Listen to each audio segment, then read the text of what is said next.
Dave and Liz Singleton are passionate about the Isle of Skye. It's a place of memories, of family holidays over the last 20 years, of spectacular scenery, and of a dream that one day they might actually live here. Now, after a year in which they've overseen the building of a home in one of the best locations Skye has to offer, I've come back to see if it's all been worth it.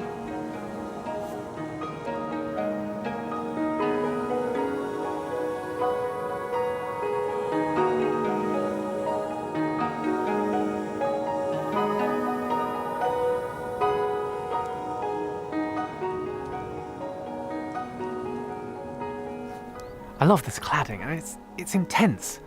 But are you pleased with it? I'm ecstatic. I think it's fabulous. I'm really, really pleased. I think it just looks superb. It looks superb when you're close to, from a distance. I just think it gives a real wow factor. Yeah, it's that distance issue as well, which is important. Yes. I mean, how do you think this building fits into this landscape? I think it fits in very well. When you stood close to it, it's very sharp and angular, but once the larch begins to weather, I think it's really going to sit into the landscape. We spent a lot of time and additional money to sink it into the hill, and when you get long views of the house, you can really see how in a number of years it's actually going to fit in very well, and the locals love it. I just love the sharp edges of these cladding. I mean, it's fantastic, isn't it? Yeah, it was critical to the building. In fact, we've got to thank the workmen who did it, because they did a tremendous job. Because if they'd have if it wasn't this sharp, the building would have been ruined. Yeah.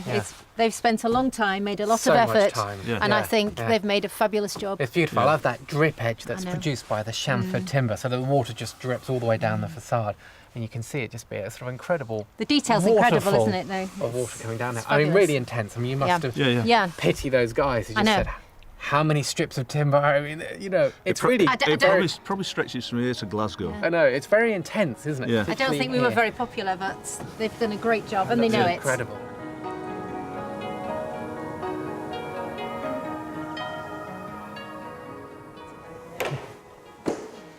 I think you're going to be using this entrance much more than the front door. Absolutely, yes. I mean, when you come inside and you get the views out. Yeah.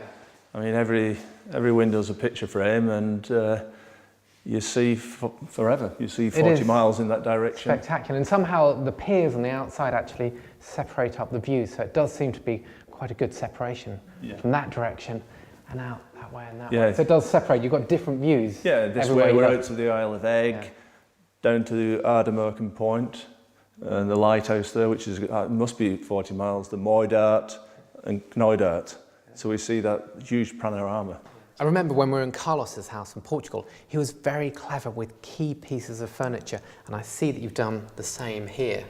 Yes, we have this table here and the console table. They were made by a local craftsman, actually, Stuart. And if you look at the frame as well, that was made. The aluminium frame. The aluminium frame by Roger, another local craftsman. Right. And this looks like a really solid very table. Solid, Yeah, very it's solid. 90 centimetres, solid oak, and it's over 200 kilos in weight. Really? How many people did that take to bring in? 4. Yeah. Really? Yeah, but luckily one of the guys was exceptionally strong when I sort of withered. It's not going to move. It's not going to move at all. I hope you got them to put it in the right place. It's literally, it's going to stay. Yeah. It's an heirloom. Oh, it's not going anywhere. And of course, you've carried these ideas through to the room divide between the dining room and the kitchen. Yes, we have. Stuart actually made this as well. He made the divider for us. We're extremely pleased. The lines follow through outside. It really does connect the external architecture with the internal. That's right. It took us a while to decide how we connect the kitchen area to the dining area. And the idea of the wall, in the same way that on the terrace outside of the kitchen window, we have that wall for shelter, it just carries the theme through. Yeah.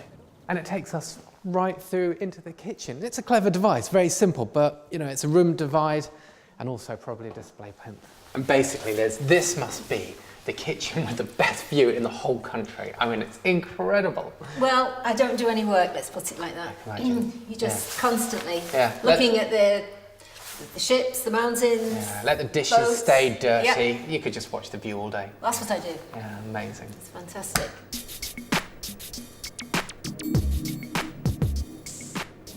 Part of the pleasure of making these programmes is sharing the joy of couples whose dream really has come true. Yes, Dave and Liz have been disappointed by the delays, which meant construction here went on much longer than they expected.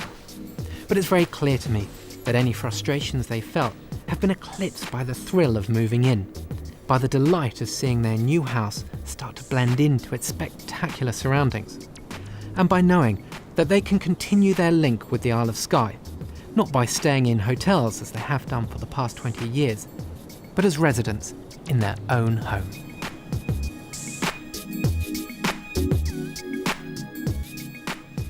And this is, of course, the shower with the view, and that is just spectacular. Yes, look, this is the one. Been waiting for this shower. This was focal point from the start. And how do you feel about having a shower with a great big plate glass window? I mean, there's no neighbours, but still it must feel weird or a little bit exhibitionist. Not really. I mean, maybe the odd sheep won't be there, but if people do feel uncomfortable, they could use the other shower room. I'm not sure if you're meaning the people who are having the shower or the people out there.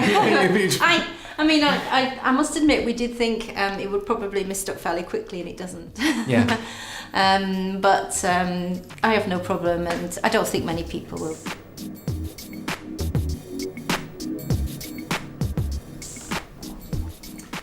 And the bedrooms, Yes. you don't really need to do that much to make it a spectacular space, do you? No, I mean, as far as I'm concerned, we're concerned. We want to live on Skye and to be able to look at Skye as well. And in my opinion, we've achieved that objective.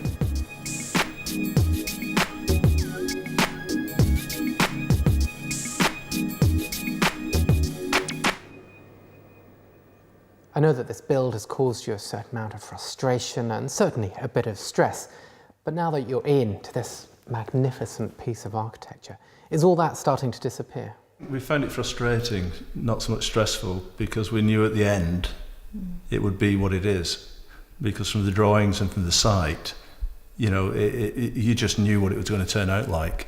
So frustrating, yes, it took a long time, but in a remote location like this, it's understandable. And your favourite bits, Liz?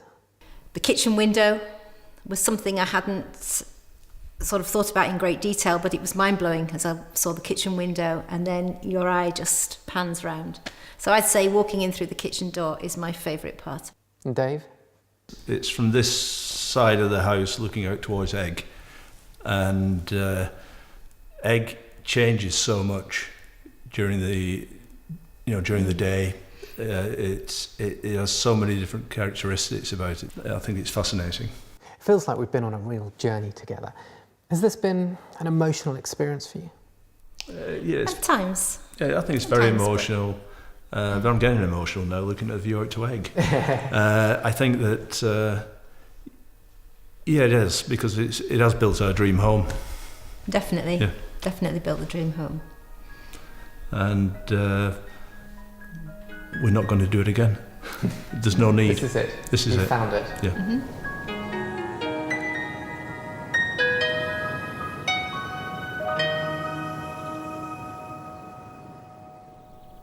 There are two forces at work here: good architecture and a great site. The success of this design is in bringing those forces together, not only to realise Dave and Liz's dream, but also to create something positive in the landscape. It's that winning formula that makes this house so exciting. And when it can evoke such a strong emotional response, you realise just how powerful architecture can be.